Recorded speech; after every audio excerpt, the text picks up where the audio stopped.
Good morning, ladies and gentlemen. I'm Arthur Brooks, president of the American Enterprise Institute, which is a think tank in Washington, D.C. We're representing your interests. I live in Washington, D.C., so that you don't have to.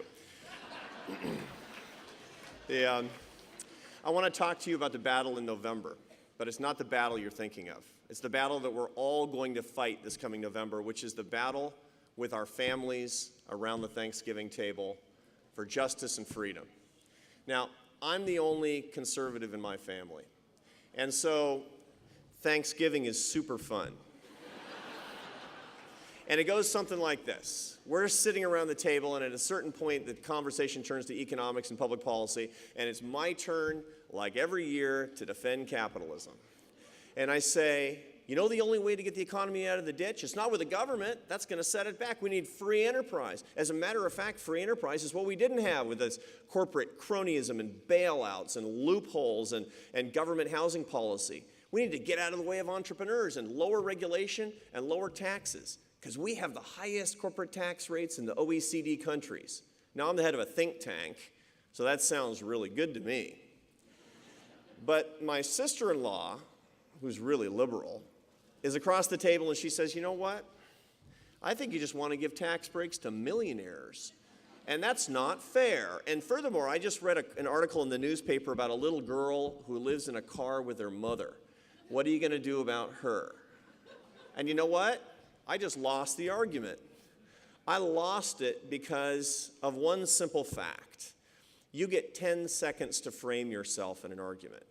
She framed herself as somebody who cares about people.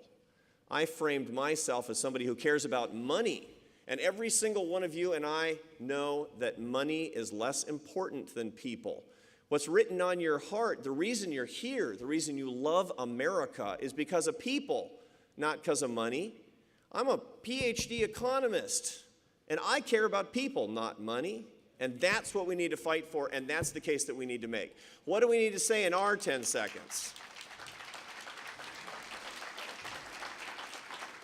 You got 10 seconds to make your case, to talk about people, and to make your own moral statement about why living in the strongest, freest nation in the history of the world is all about you and your kids and your grandkids and people you never met, and that's what you're willing to fight for. You need to win that argument, and here's what you say.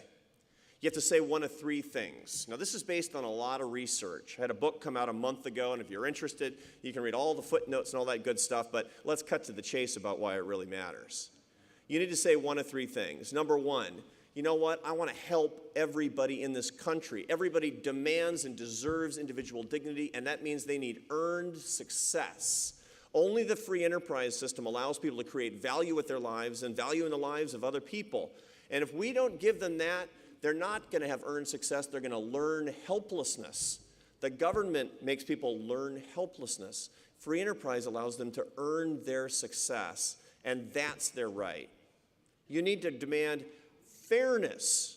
You know, conservatives never talk about fairness. The President of the United States is going on and on about fairness these days. Every third word out of his mouth is fairness. He says the problem with the free enterprise system is that millionaires and billionaires are not paying their fair share. And what he's saying, of course, is that fairness is equivalent to economic equality. And the way we can get more fairness is by spreading the wealth around. Here's how you argue against that. You say, I demand real fairness. The problem is that the President of the United States is defining it wrong. I believe fairness, like 90% of Americans, this is true, real fairness means rewarding merit and creating opportunity. And you can't do that by just taxing the rich. You can't do that by throwing rocks at the top floor of the apartment building. You have to fix the elevator. You have to talk about mobility, and only free enterprise can get that done. Only school reform can get that done. Only busting up the unions at the public sector can get that done.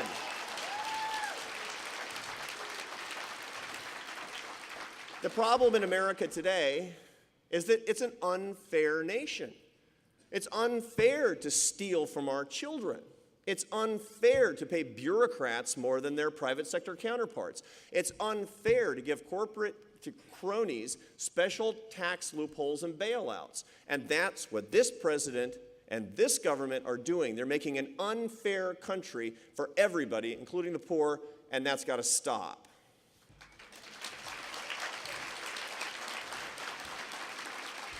And number 3 is the poor themselves. What about that little girl living in a car?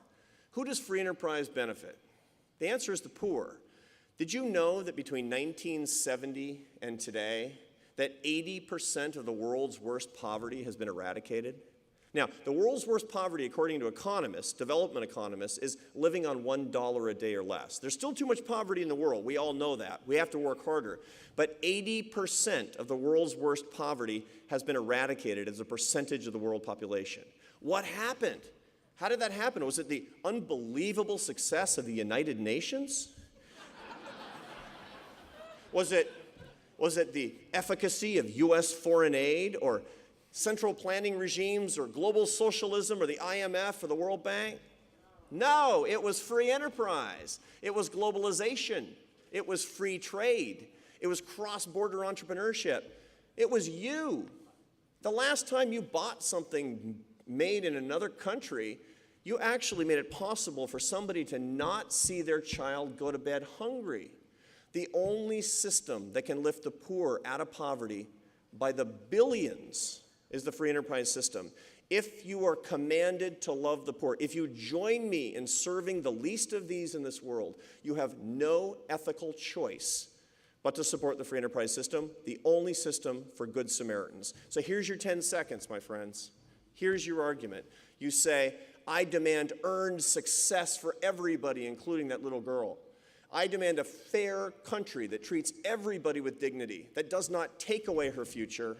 And I demand a system that can lift up the poor by the billions. There is one system that can do that. That is the free enterprise system. I know you believe in it. That's why you're sitting here. For all the work you're doing this year and next year and for the rest of our lives, for the system that we love, for you, me, our grandchildren, and people we haven't met. God bless you and thank you.